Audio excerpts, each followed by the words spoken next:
সকলকে সালাম এবং নমস্কার জানাচ্ছি। আমি আলিফা আহমেদ, নদিয়া কালীগঞ্জের বিধায়ক। আজ আন্তর্জাতিক নারী দিবস। আমার তরফ থেকে সকল নারীদেরকে আন্তর্জাতিক নারী দিবসের অনেক অনেক শুভেচ্ছা ও অভিনন্দন। সকল কন্যাশ্রীকে, সকল রূপশ্রীকে, সকল বিশ্বশ্রীকে অনেক অনেক অভিনন্দন ও ভালো থাকা। আন্তর্জাতিক নারী দিবসে আমরা দুই রকম চিত্র দেখলাম। একদিকে কেন্দ্রীয় সরকার, অন্যদিকে আমাদের রাজ্য সরকার। এই নারী দিবসে আমরা আমাদের মাননীয় মুখ্যমন্ত্রী মমতা বন্দ্যোপাধ্যায়ের থেকে একটি উপহার পেয়েছি। কি উপহার? তিনি ঘোষণা করলেন যে যুব সাথীর যে আর্থিক সাহায্য, সেই আর্থিক সাহায্য অ্যাকাউন্টে ঢুকতে শুরু করে দিয়েছে। অন্যদিকে কেন্দ্রীয় সরকারের তরফ থেকে প্রধানমন্ত্রীও আমাদেরকে একটি উপহার দিয়েছে। কী সেই উপহার? আমরা আমাদের রান্নার গ্যাসের দাম 60 টাকা বাড়িয়ে দেওয়া হলো। সেই সঙ্গে সঙ্গে বাণিজ্যিক যে গ্যাস, সেই গ্যাসের দাম 115 টাকা বাড়িয়ে দেওয়া হলো। আপনাদের সকলকে অনুরোধ এই দুটো উপহারের একটু বিবেচনা করার।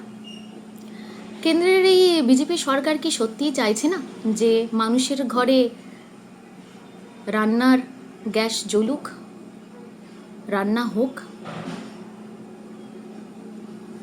এই কঠিন পরিস্থিতিতে আমরা যদি একটু ভেবে দেখি, তাহলে আমরা একটা জিনিস বুঝতেই পারবো যে একদিকে কেন্দ্রীয় সরকার কিভাবে আপামর জনগণকে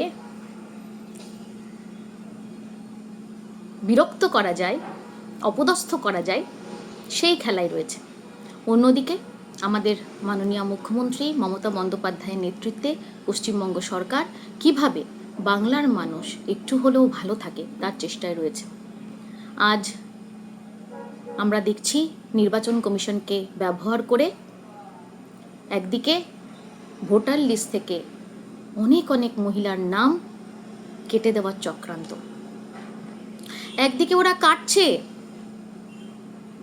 গ্যাসের দাম বাড়িয়ে পকেট থেকে অর্থ কাটছে, অন্যদিকে ভোটার লিস্ট থেকে নির্বাচন কমিশনকে ব্যবহার করে নাম কেটে দিচ্ছে। সেই জায়গা থেকে দাঁড়িয়ে আজ বাংলার নারীদের কাছে লক্ষ্মীর ভাণ্ডার শুধুমাত্র একটি প্রকল্প নয়, লক্ষ্মীর ভাণ্ডার একটা আশ্বাস। এই বাংলার নারীদেরকে ঢাল হয়ে রক্ষা করছে। দিনকে দিন এত মূল্য বৃদ্ধি, তার মধ্যে আবার গ্যাসের দামের এত বৃদ্ধি। এই লক্ষ্মীর ভাণ্ডারের যেটুকু সামর্থ্য নিয়ে পশ্চিমবঙ্গ সরকার আপামর মেয়েদের পাশে, মহিলাদের পাশে দাঁড়িয়েছে, তাতে একটু হলেও তারা স্বস্তির নিঃশ্বাস ফেলছে এবং তাদের রান্নার গ্যাসের যে আলো, সেই আলো কিন্তু একজনই বাঁচিয়ে রাখতে সাহায্য করছে। তিনি হচ্ছেন আমাদের মাননীয় মুখ্যমন্ত্রী মমতা বন্দ্যোপাধ্যায়। একদিকে বিজেপি সরকার বলছে ঝুট, করছে লুট। আমরা দেখলাম এরা একটার পর একটা মিথ্যে প্রতিশ্রুতি দিল এবং আজ নির্বাচন কমিশনকে ব্যবহার করে আপামর বাংলা জাতিকে চরম হেনস্থার শিকার করল।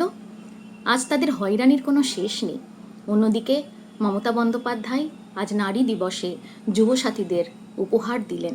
সেই সঙ্গে সঙ্গে লক্ষ্মীর ভাণ্ডার আজ প্রত্যেকটা বাঙালি নারীর কাছে একটি ঢাল হয়ে, একটি আশ্বাস এবং একটি বিশ্বাস হয়ে দাঁড়িয়েছে।